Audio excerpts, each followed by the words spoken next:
L'Australie abritait autrefois ses propres géants et ses animaux titanesques auraient éclipsé tout ce qui vit aujourd'hui sur ce continent.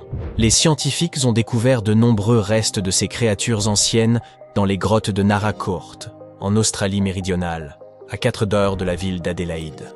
C'est une région magnifique, mais dangereuse. Attention aux trous disséminés dans le sol. Connus sous le nom de pièges à urnes, beaucoup ne sont guère plus larges qu'une table de cuisine. Ils sont profonds et plongent dans les cavernes les plus obscures. L'une de ces cavernes, la grotte aux fossiles de Victoria, est un trésor abritant les ossements d'environ 45 000 animaux depuis des siècles. Certains des ossements les plus anciens appartiennent à des créatures bien plus terrifiantes que n'importe quel animal vivant de nos jours. Il s'agit de l'ancienne mégafaune australienne, des bêtes gigantesques qui parcouraient le continent pendant le Pléistocène. Parmi elles, figuraient d'énormes serpents, d'immenses oiseaux incapables de voler, des créatures semblables à des wombats de la taille de rhinocéros, et bien d'autres encore. L'un des plus grands représentants de la mégafaune australienne découverts à ce jour est le diprotodon. Cette gigantesque créature herbivore mesurait 3 mètres de long pour 2 mètres de hauteur et pesait plus de 2500 kg, soit autant qu'un petit éléphant d'Asie. Bien que cette bête impressionnante ne fût pas carnivore, elle aurait pu écraser d'autres animaux par son seul poids. Les scientifiques ont trouvé les restes de centaines de ces créatures un peu partout en Australie, ce qui permet d'affirmer qu'aucun autre animal de cette époque ou de cette région ne surpassait un tel colosse. Malgré son apparence imposante, le diprotodon était un parent du wombat moderne. Connu pour parfois bondir sur les humains, le diprotodon possédait des orteils tournés vers l'intérieur, parfaitement adaptés pour creuser des terriers. Cependant, étant donné sa taille, il est peu probable qu'il les ait creusés lui-même. Ce trait était probablement hérité de ses plus petits ancêtres fouisseurs. Il aurait aussi pu utiliser ses griffes pour chercher des racines, théorie soutenue par le fait que la poche de l'animal était orientée vers l'arrière, empêchant ainsi la poussière de s'y accumuler pendant qu'il creusait. Étant très grand, il n'avait pas beaucoup à craindre des prédateurs. Jusqu'à l'arrivée des premiers humains sur le continent, il y a environ 60 000 ans, les diprotodons adultes ne devaient se méfier que de quelques créatures, comme l'effroyable Quinkana. Avec une longueur impressionnante de 6 mètres, le Quinkana était un crocodile terrestre qui vivait en Australie il y a environ 40 000 à 20 millions d'années. Il a disparu en même temps que la plupart des autres grandes créatures de la dernière ère glaciaire, faisant probablement suite à l'arrivée des premiers humains sur le continent. Bien que le Quinkana fût extrêmement rapide et dangereux, il se pourrait que cette créature ait été supplantée par les chasseurs humains qui ont alors accaparé toutes les proies disponibles. Contrairement aux crocodiles modernes, qui sont principalement aquatiques, ce puissant saurien était un habitant des terres. Les scientifiques l'ont découvert en étudiant les pattes du Quinkana, capable de soulever son corps loin au-dessus du sol. Cela présage qu'une fois repéré par un Quinkana, il n'y avait aucune échappatoire. Les crocodiles modernes, quant à eux, se traînent en rampant sur leur ventre. Une telle adaptation permettait au Quinkana de pourchasser sa proie sur de longues distances, jusqu'à l'épuisement. Une autre caractéristique effrayante de ce monstre ancien était ses dents. Contrairement aux dents coniques des crocodiles aquatiques, excellentes pour saisir et maintenir les proies sous l'eau, les dents du Quinkana étaient en forme de lame, idéales pour déchiqueter les animaux à corps mou, tels que nous, les mammifères. Un autre monstre australien, le Thylacoleo, n'était pas aussi grand, mais cela ne le rendait pas moins terrifiant. Il était l'un des principaux prédateurs et des plus grands carnivores d'Australie. Cette créature représentait une véritable bizarrerie de la nature, même en comparaison d'autres monstres préhistoriques. Pour commencer, ses dents ne ressemblaient pas du tout à celles d'un prédateur ordinaire, mais à celles d'un rongeur.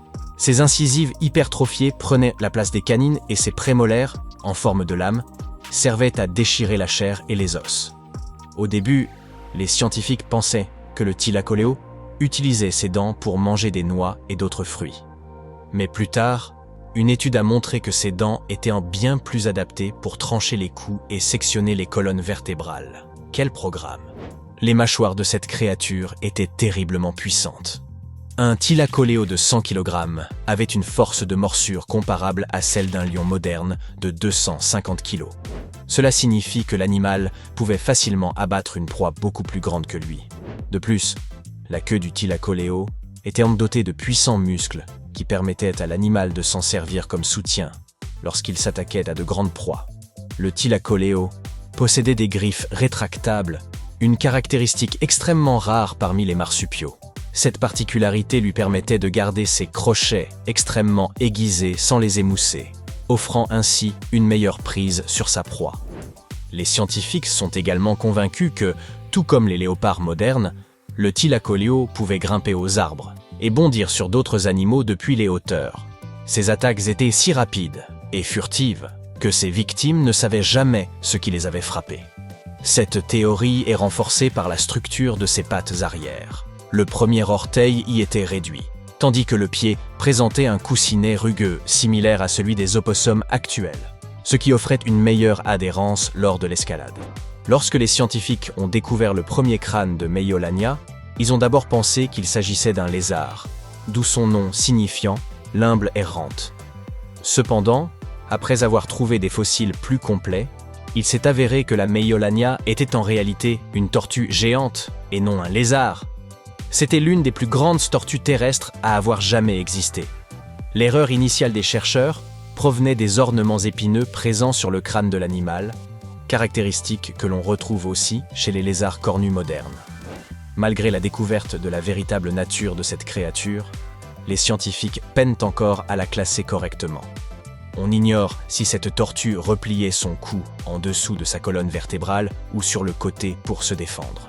En plus de ses mécanismes de défense crâniens, la Meiolania possédait également une queue épineuse, vraisemblablement utilisée pour repousser les prédateurs, l'attaquant par derrière.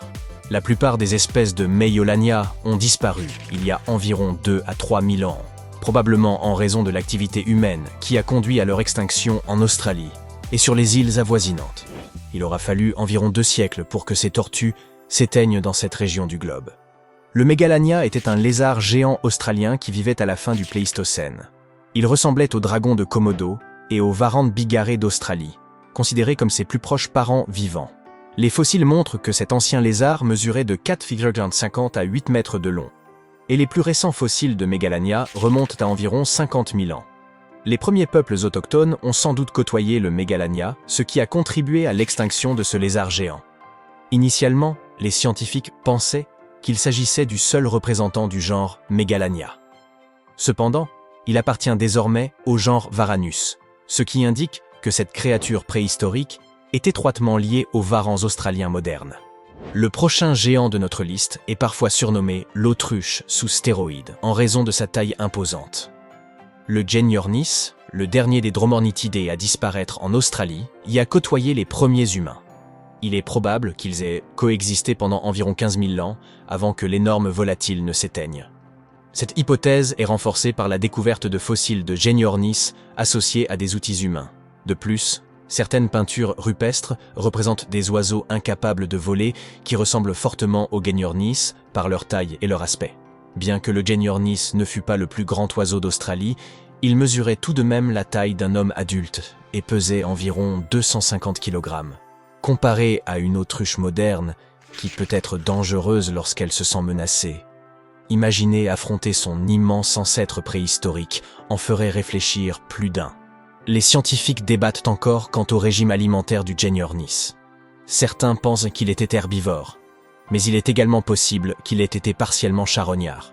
Ses petites ailes trapues et ses puissantes pattes en forme de sabots pourraient suggérer un régime végétarien, tandis que son énorme bec et sa mâchoire inférieure exceptionnellement développée continuent de poser question.